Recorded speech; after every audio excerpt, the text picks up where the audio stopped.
众朋友，大家好，欢迎收看今本日红龙独家提供便宜。听说家李国秀信上有讲啊，伊声音做好，一件事情就好咧。调类嘅观察者林文芬咧去研究领调是喺佢生命地图最上嘅做好嘅嗰件事情咧。領調咧係一種神秘又尖嘅無色盲琴，嘅林文芬啊對隨領調嘅腳步30年，佢唔單止咧悄悄打開咧領調嘅無色面紗，就學習到台詞人散那沙貝嘅潤作機智。睇您來看兩出紀錄片《山那美人領調》。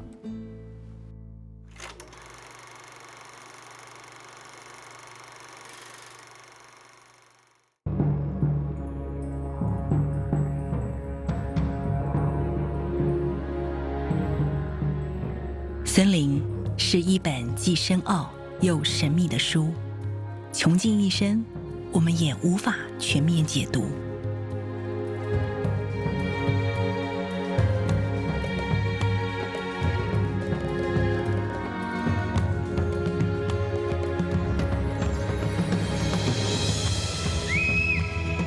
就在那片森林中，存在着一个身影，它跨越了万年洪荒，却不曾流传在任何原住民族的神话中。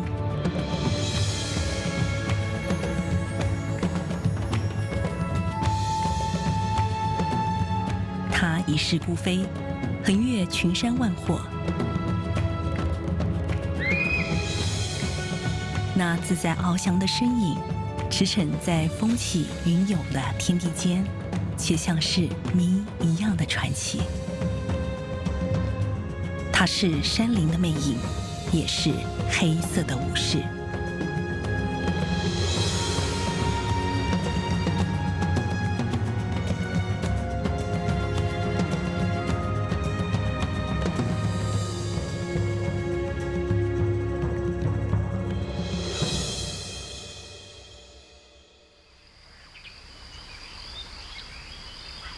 一个人的梦想究竟能带来多大的力量？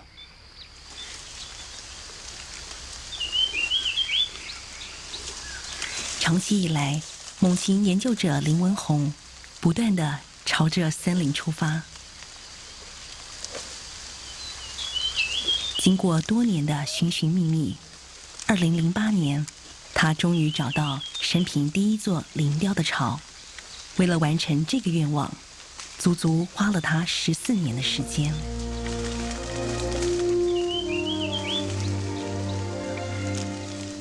从小我就被猛禽所吸引，多年来我一直想要了解这群特异的鸟类，它们对我而言有一股难以言喻的魅力。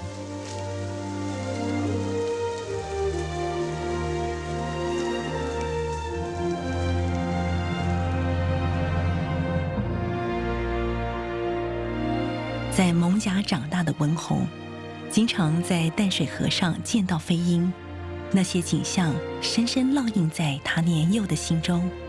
从此，这段回忆持续引领着他，成为一位猛禽的追寻者。1980年，我高中刚毕业，在溪头旅行时，意外在凤凰山的树梢见到一个巨大的黑影掠过。当时我不知道他究竟是谁。多年来，这个谜一直在我的心里等待解答。让文宏着迷的焦点，不仅是台湾濒临绝种的稀有鸟类，也是台湾鸟类学史上最晚被发现的留栖性鸟类。然而，它的传奇却从未被人揭露。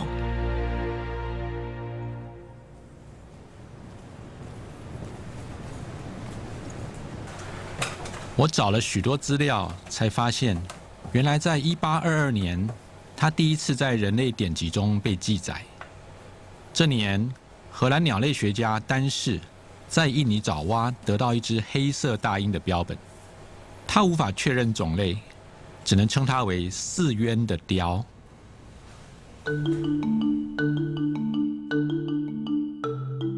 1935年，在台南博物馆任职的日本人丰野铁吉，获得一支来自嘉义达邦社的陌生猛禽标本。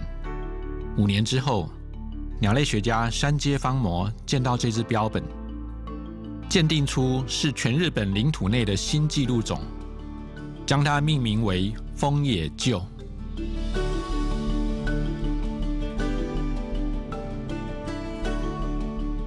丰野臼之名，就像是让人惊鸿一瞥的风中野臼，随着日本战败，从此灰飞烟灭。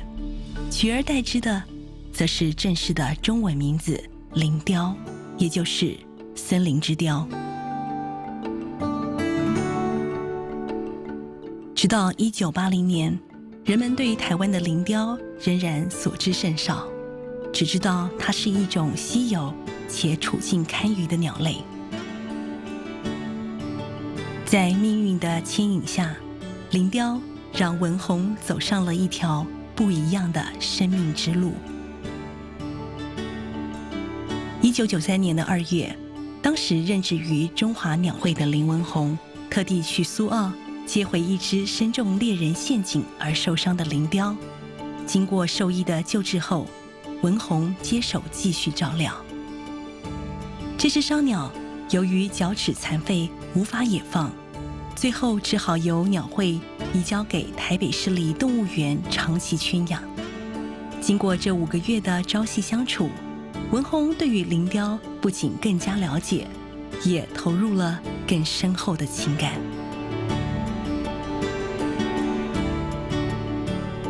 1994年，接下了中华鸟会的研究计划后，文宏终于展开了林雕的生态研究。他选择的研究地点福山植物园，拜东北季风与台风所带来的丰沛雨量之赐，拥有苍郁的森林与清澈的溪流。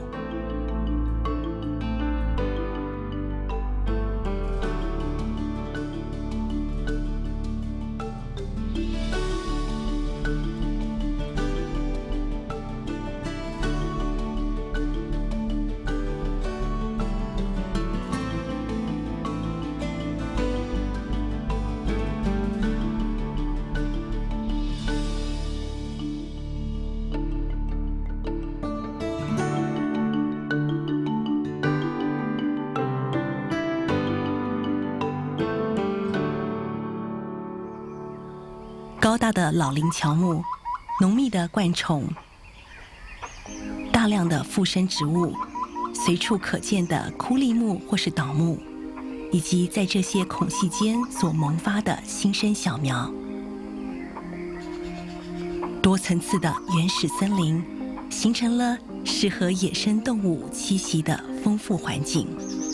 对有幸生长在这里的万物而言，这里是他们的香格里拉，是他们的幸福之山。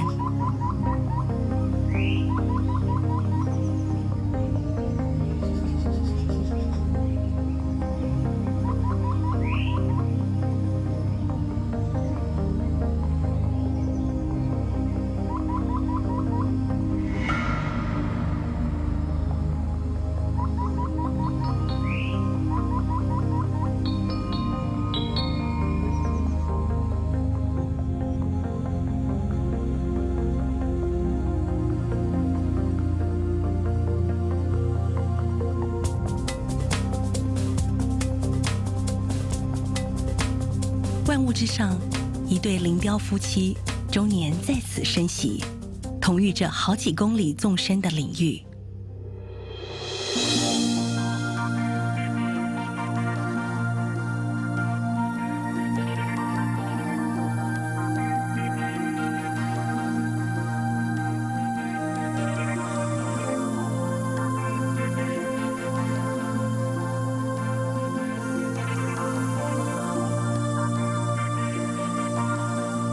这对林雕透过那独特的波浪飞舞，深深吸引了文宏的目光。猛禽的领域性极强，会利用醒目的特殊飞行方式来宣示自己的领域，像凤头苍鹰是用抖动翅膀来呈现。而波浪飞舞就是林雕向外展示的宣言。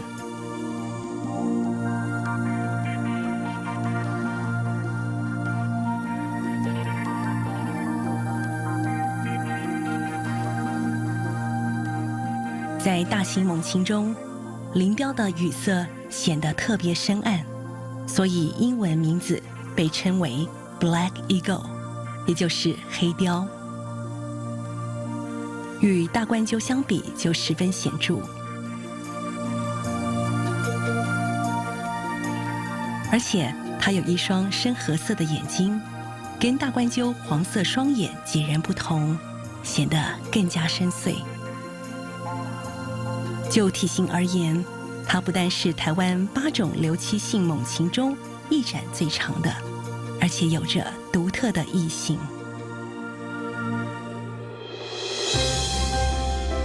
林雕翅膀末端的指叉非常长，这种伸长的指叉有利于慢速稳定飞行。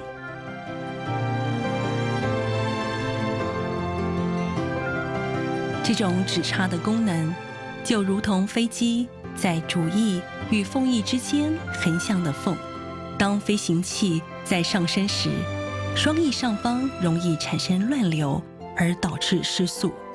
这些缝隙能让翼面下方的空气流到上方，协助飞行器稳定飞行。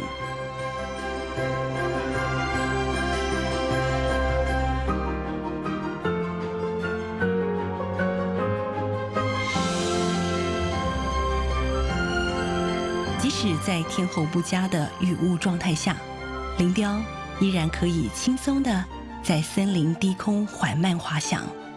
巨大的身躯能精巧地穿越大树之间的缝隙，边飞边仔细搜寻鳞冠层的猎物，这是其他猛禽所无法办到的技能。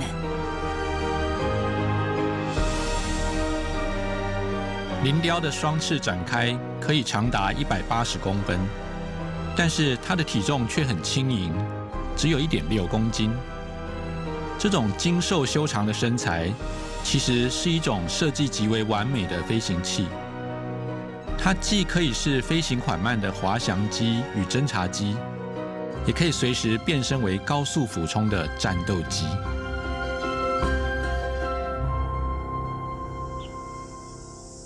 为了更深入了解猛禽在台湾的状况，1994年，文宏邀请许多同好组成了台湾猛禽研究会，立志为这群美丽的生物做长期的记录。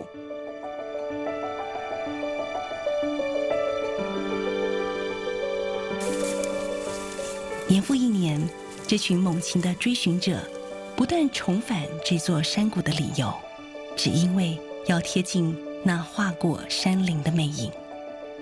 然而，即使有再多次与林雕的近距离接触，对于了解它的生活史却帮助有限。到底它是如何猎食来养活自己，又如何繁殖来延续族群？面对种种的疑问，文宏知道，唯有找到鹰巢，才能揭开林雕生活史中最神秘的面纱。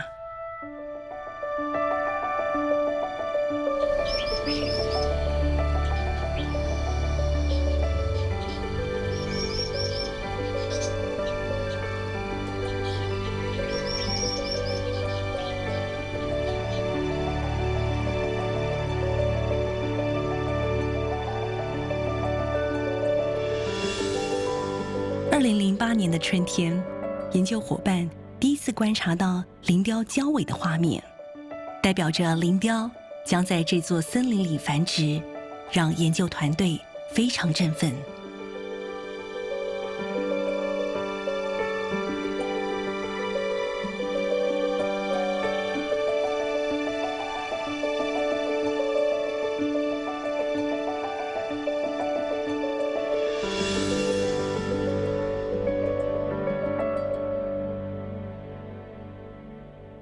问题是，他们会选择在哪里筑巢？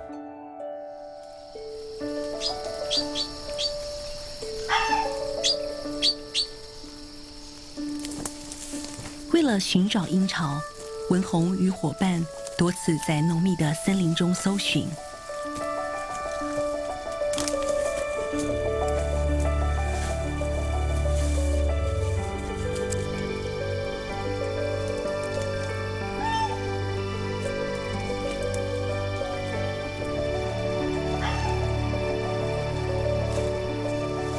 在广袤的树海中，却总是徒劳无功。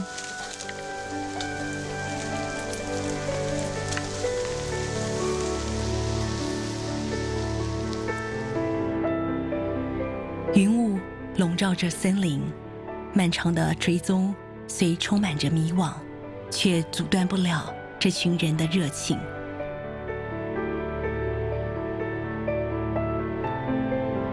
这天，有一种奇特的感应，带着研究团队持续向前逼近。那边，在那边，在那边。呼叫文宏，有一只林雕从你们旁边飞起来了。收到，我们也看到了。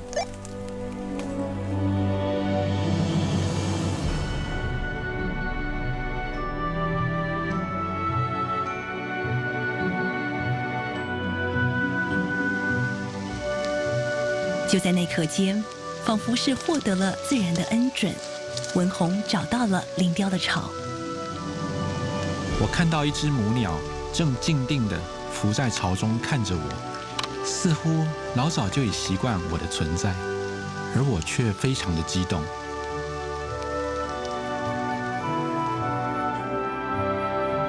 见到母鸟育雏的画面，固然让人惊喜，但这并非文宏第一次看到林雕育雏。想起了4年前的旧事，让文宏心中不免升起忧心。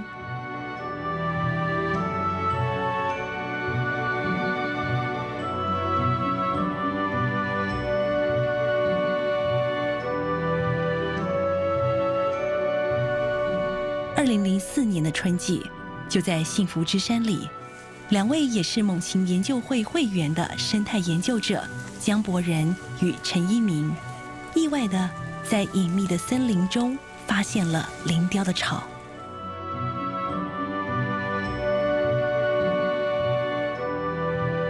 这是国内科学界所知的第一个林雕巢。这个巢位于一株附生在高大湘南上的矮江蕨内。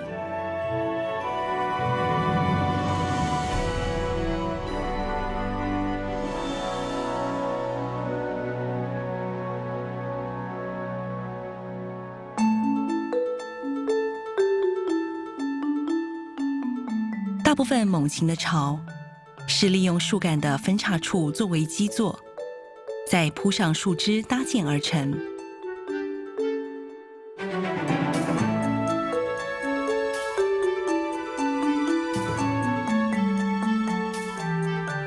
猛禽并非擅长筑巢的鸟类，它们粗枝大叶所做的巢，看似雄伟，其实并不坚固。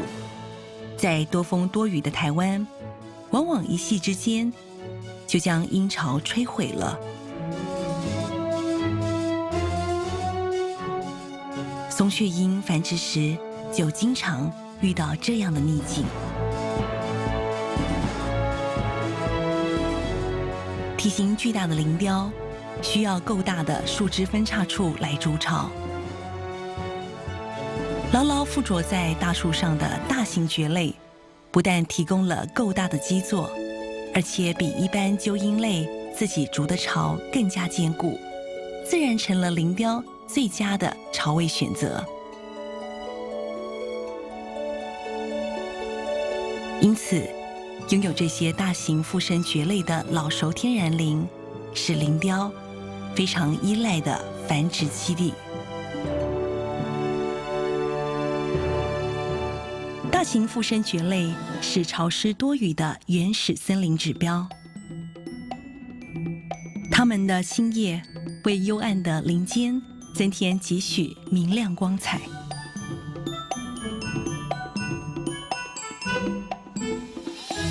研究人员曾爬上一株矮江蕨，它依附在树龄至少100年的楠树上。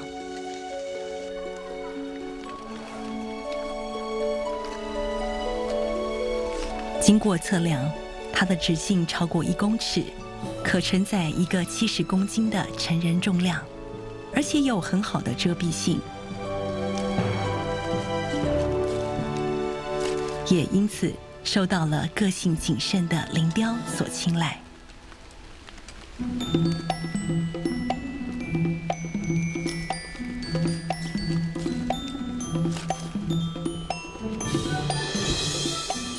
这个非常难得找到的巢，却因地形险峻以及树林遮蔽的限制，让研究人员无法贴近观察。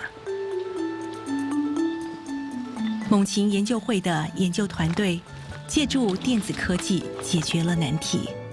他们在巢边装了无线电传输的监视器，然后在离巢树约400公尺远的地方进行录影观察。天已经 OK 了，那个显塘那边有没有收到信号？报告一下吧。有，收到了，巢内有鸟啊！恭喜大家！喝啤酒了。只有翅膀比较短而已。不想再吃了吗？这个巢位从地面看来相当隐秘，但从巢位看出去，视野极佳，可以俯视幸福之山大部分的谷地。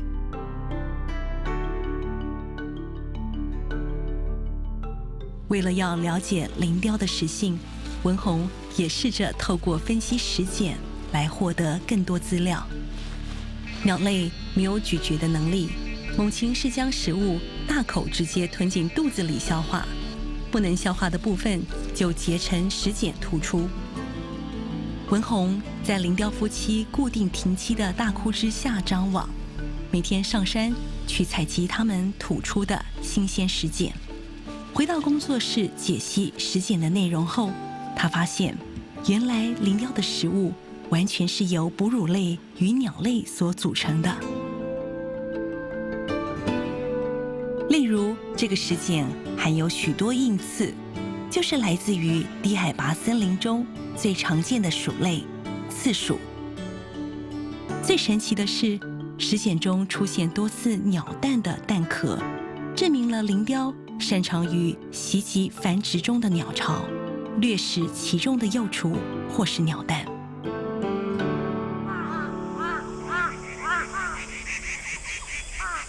小雕成长过程中并非没有天敌，成群结党的巨嘴鸭就是经常侵扰雕巢的威胁之一。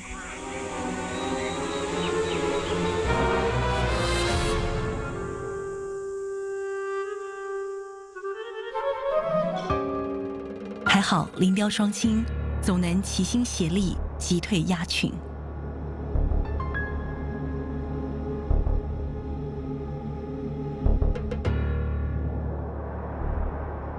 这只小雕原本顺利成长，但是天有不测风云，意外还是发生了。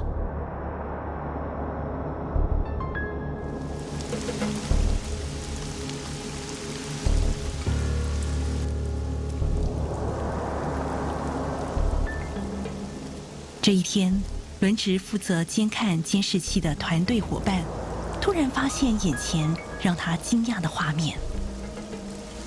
哎呀，不见了，到哪去了？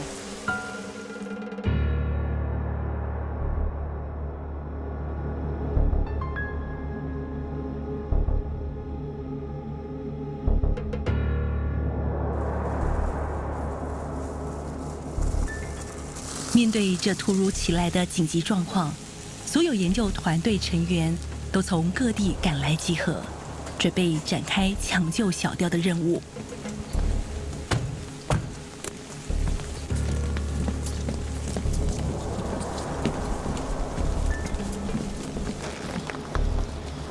经过1天1夜的地毯式搜索，仍然无法发现小雕的下落。所以一定要得把它究竟发生了什么事？到这个枝干的时候，透过重播录影带才发现，造成意外的原因居然是一群台湾猕猴。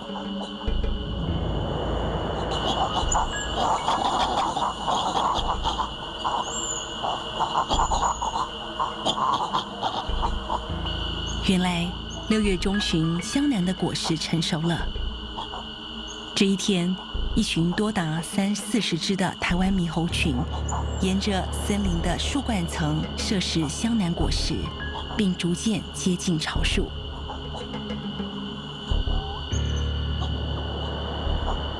心急的林雕公鸟自高空向猴群俯冲驱离。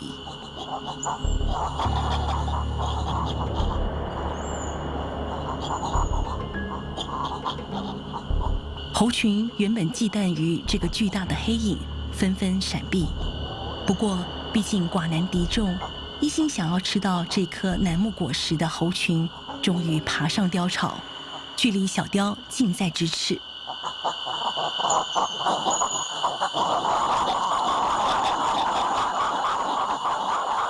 羽翼未丰的小雕只好纵身向外腾空跃出。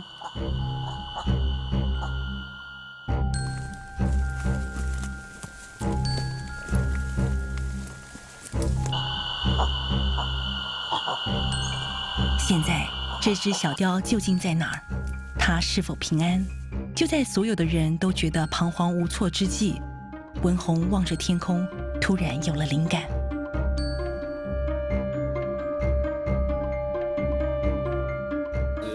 林雕的青鸟一定比我们心急，而且一定比我们更快找到小雕。我们只要跟着青鸟的行踪，就能找到小雕。猛禽的视力极佳，比人类锐利8倍。文宏相信，没有人比林雕更能掌握到地面上的一切。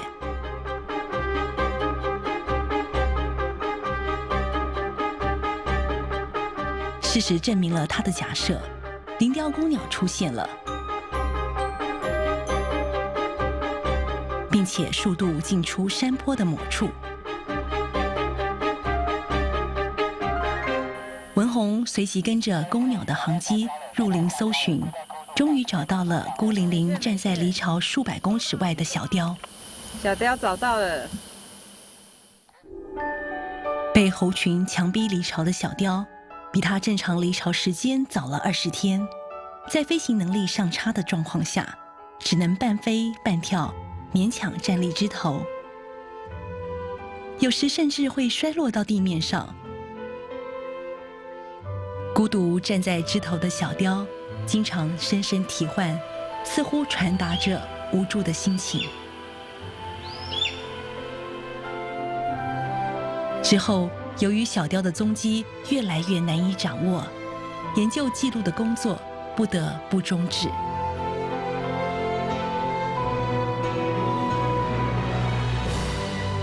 这段2004年的往事，让当时的研究伙伴们心中不免感受到失落。文宏满心期待，希望历史不要重演。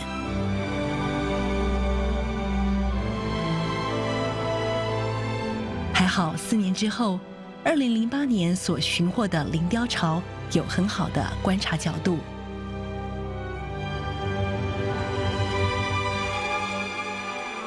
经过研究团队长达4个月的详细记录，终于解开了许多林雕的生活之秘。春季，北部的森林经常笼罩在雨雾中。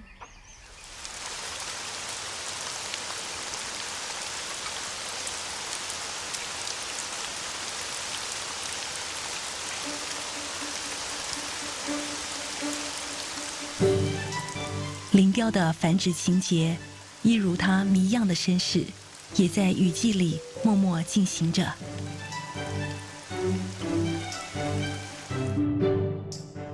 4月下旬，灰色绒羽的幼小雏鸟破壳而出，为了迎接小生命的来临，双亲都更加忙碌了。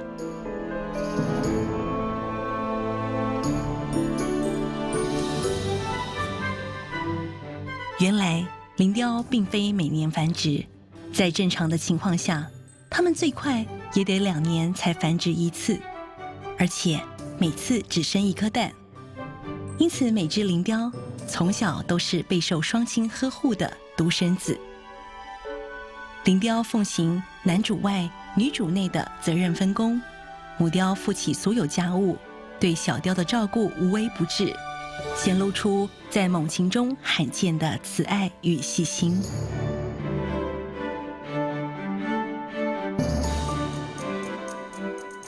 而公雕大部分的时间在外猎食，它必须负起养活一家3口的重担。猎得食物后，随即带回巢，交给母鸟处理与喂食。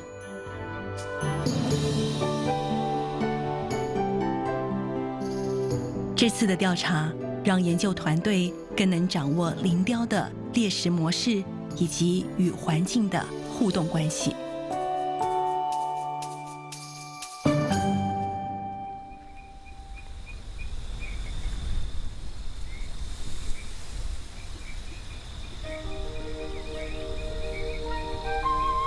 初夏的夜晚，森林是许多动物活跃的舞台。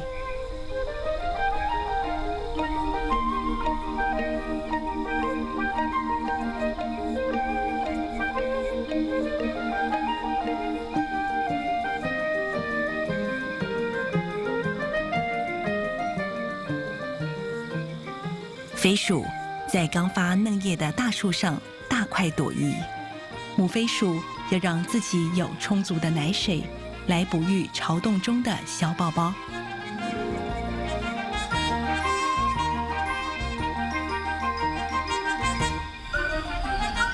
沉默了几个月的黄嘴角鸮，再度对着夜空齐唱，准备建立新家庭。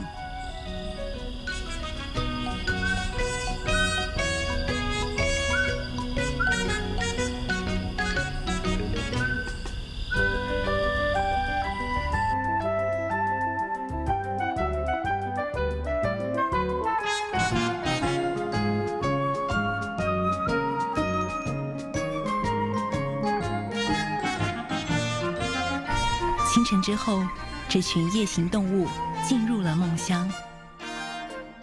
白天，松鼠取代了飞鼠，享受着鲜嫩的绿叶，并啃食树皮。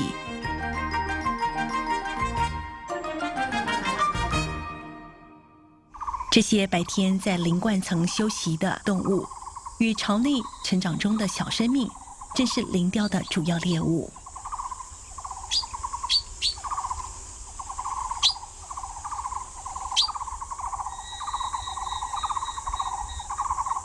对于多数的猎食者而言，要从繁复的枝叶间找到这些善于隐藏的猎物，绝非易事。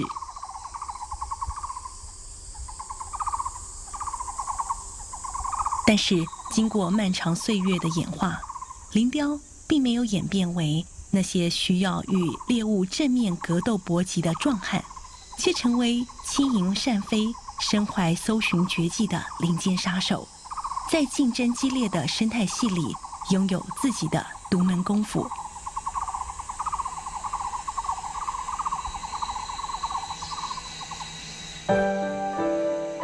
在繁殖期间，林雕专门抓别人的小孩来喂自己的小孩，就像民间传说中的虎姑婆，或像是森林里的魑魅。然而，掠食与被掠食本来就是正常的食物链关系，也是大自然的基本法则。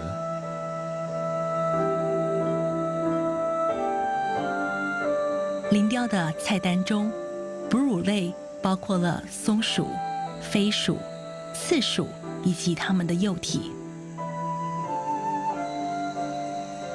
鸟类包括黄嘴角鸮、树雀、各种不明雏鸟及鸟蛋。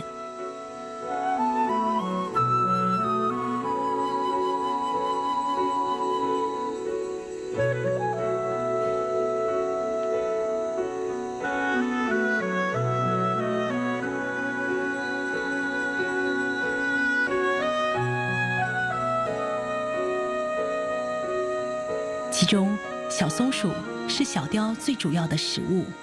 在长达4个月的繁殖期间，仅仅一个林雕家族就可吃掉300只以上的松鼠。其中超过80%是幼体，食量相当惊人。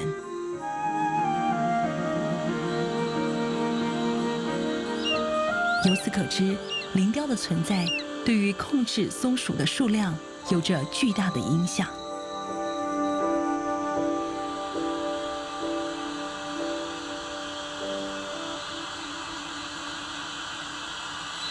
随着小雕日益成长，公雕带回较大活体的比例逐渐增高，这是为了要让小雕自己也能练习处理猎物。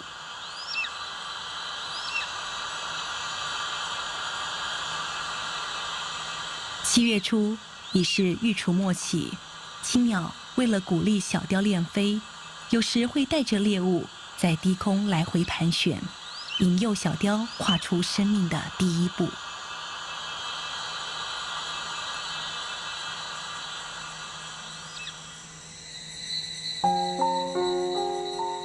千万年来，大自然为各种生物备好食粮，供应着能量之间的循环，让生命生生不息。然而，随着人类的日益开发，能提供给林雕生存的风族森林却日益减少。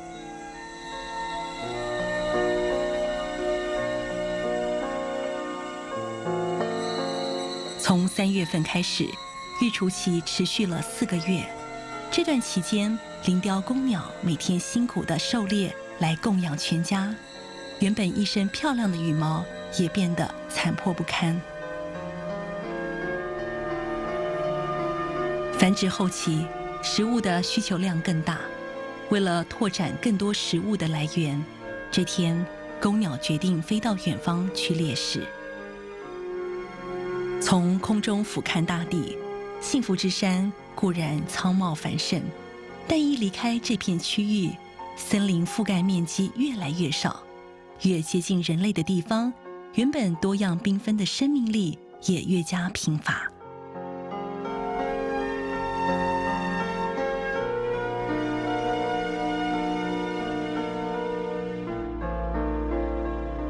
人类是否想过其他生物的需要呢？是否想过人类的生存也需依赖其他生物的存在呢？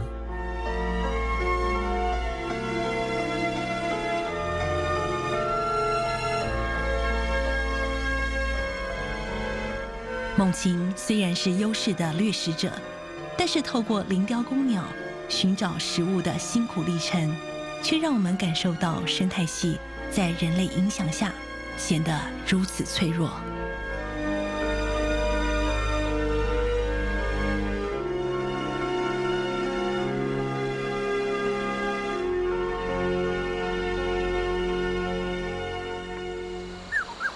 初秋的幸福之山，山谷里多了许多新生命。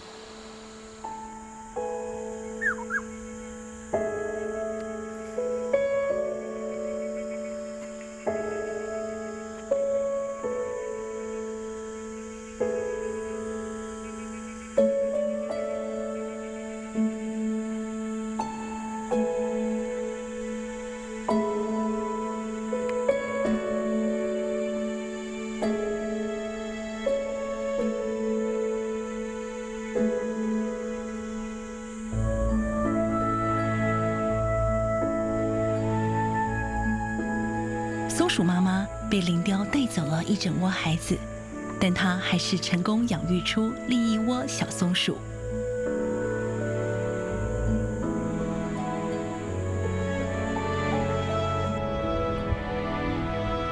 而幸存的小飞鼠也逐渐长大。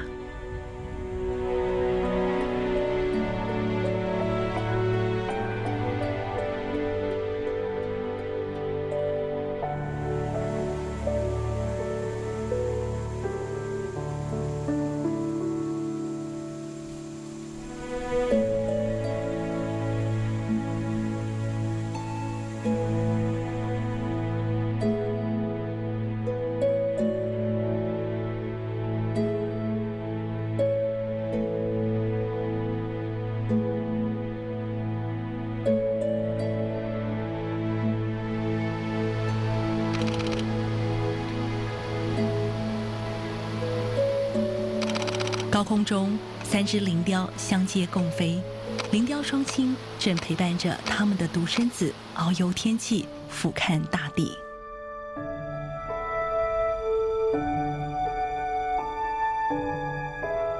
他们养育出健康强壮的小雕，也把不屈不挠的奋斗精神传承下去。小雕无法永远活在双亲的庇护下，很快的，它必须去寻找属于自己的幸福之山，这是祖宗千万年来的训示。然而，这个曾经美丽的岛屿，究竟还有多少可延续幸福的空间存在呢？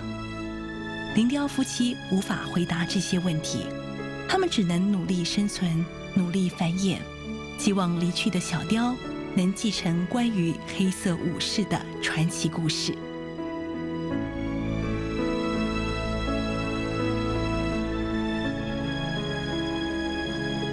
10多年的追寻，林文宏终于在这片森林中找到了山林魅影的真实面貌，见证了他们在生态系中的独特定位，以及人类对他们生命的存续带来的绝对影响。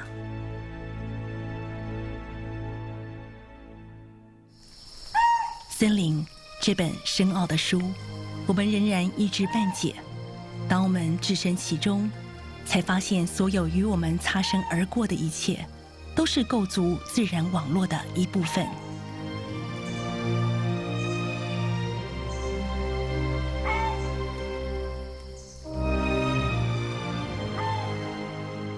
灵雕的存在，代表着生命对原始森林的需求，也代表着那片能供给许多生命繁衍的土地价值。那穿越山林的动人身影，吸引着我们走入森林。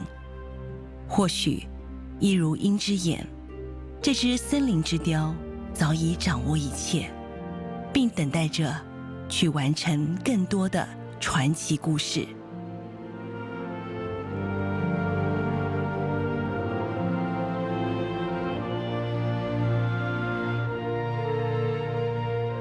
我遥望着渐行渐远的山林魅影，虽然我知道风野旧之名早已消失，但我相信灵雕这个名字将永远流传下去。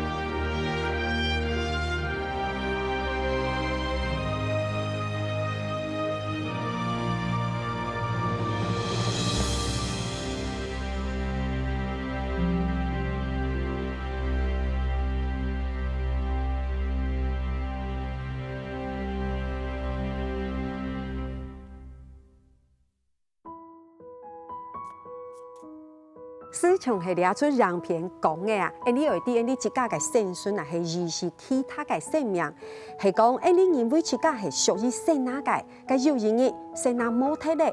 你系咩入去唱贵姓上嘅领调咧？起码何时对自容你当下嘅无行人？希望你抓出样片，做啲本大家去思考自家老谁哪嘅关系。红龙都嘅提供便宜，你下摆见。